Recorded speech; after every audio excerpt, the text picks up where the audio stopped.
And welcome to another Underrated Film Saturday. Apologize this video is being uploaded late, but I was relatively busy throughout this weekend, so I did not have time to make videos, but now I should be catched up to Monday's videos. So without further ado, let me address what I wanted to address for this Underrated Film Saturday, and that is the film Chef.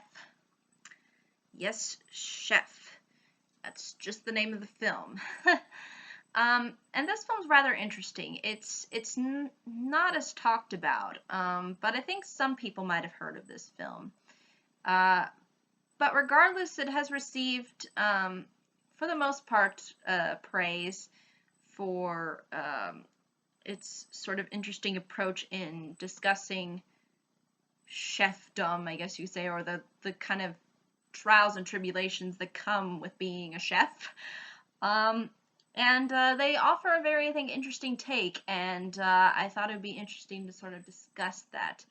I think the reason why this film kind of got a little bit overlooked is because the main star is, I don't think he's an actor that a lot of people are familiar with. Jon Favreau. Sorry, I'm not familiar with your work.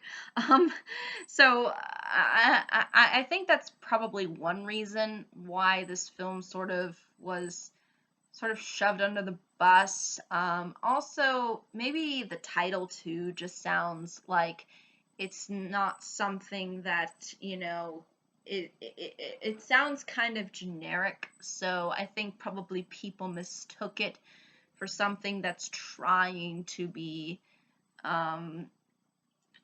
quirky or try to be unique in some way, but I could see why people probably thought it to be a little, I guess you could call, pretentious.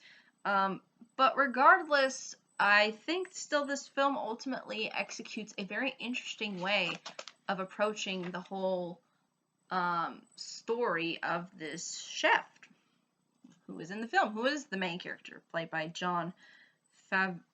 I'm probably pronouncing that wrong.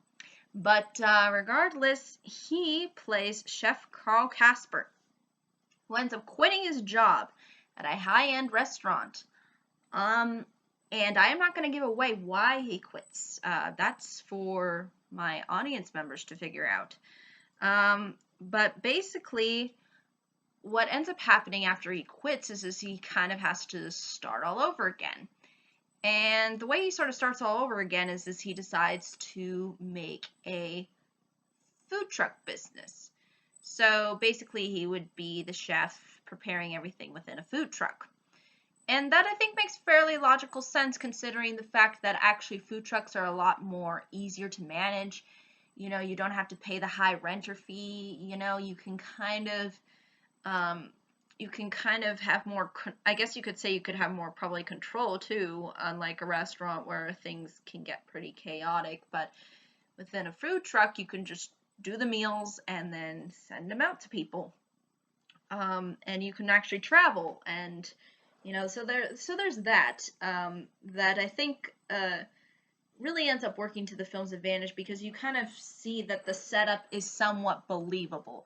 Like, it's not like this guy quit and was like, I'm going to start my own 5-star restaurant across the street, and instead he just kind of goes for a more realistic approach, and I think that really works for this kind of a story. And you'll also see how there's these other characters that are sort of part of his life that come into play and how they sort of impact his ability to sort of carry out this sort of dream that he has. And you can really tell that this character is very passionate about his craft. He loves making food.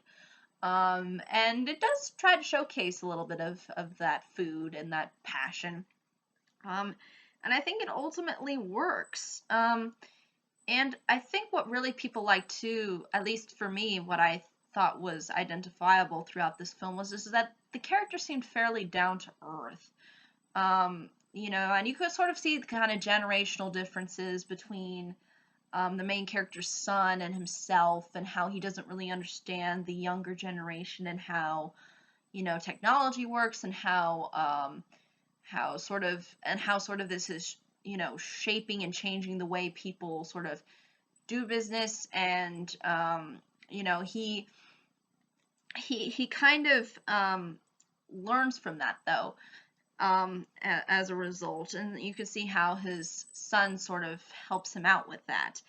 And um, and I think that's something that people can sort of identify with, the idea of having to update things as far as how the business functions and how it runs, and who does what, and what's going to generate more business, and yada yada.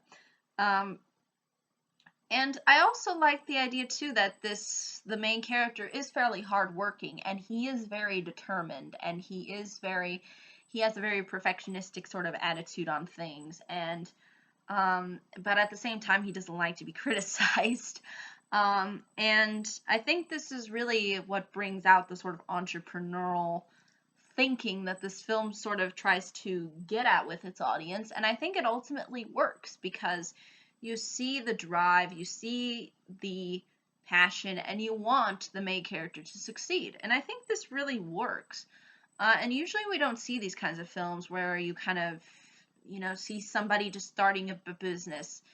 And usually when they do entrepreneurial type films, usually it's of some big or guru like Mark Zuckerberg from Facebook, or and that might have been too why people might have not been so into the idea of this film, because they think, oh, he's not a so and so, you know, it's not like Steve Jobs. And good lord, as there's so many films now coming out of Steve Jobs.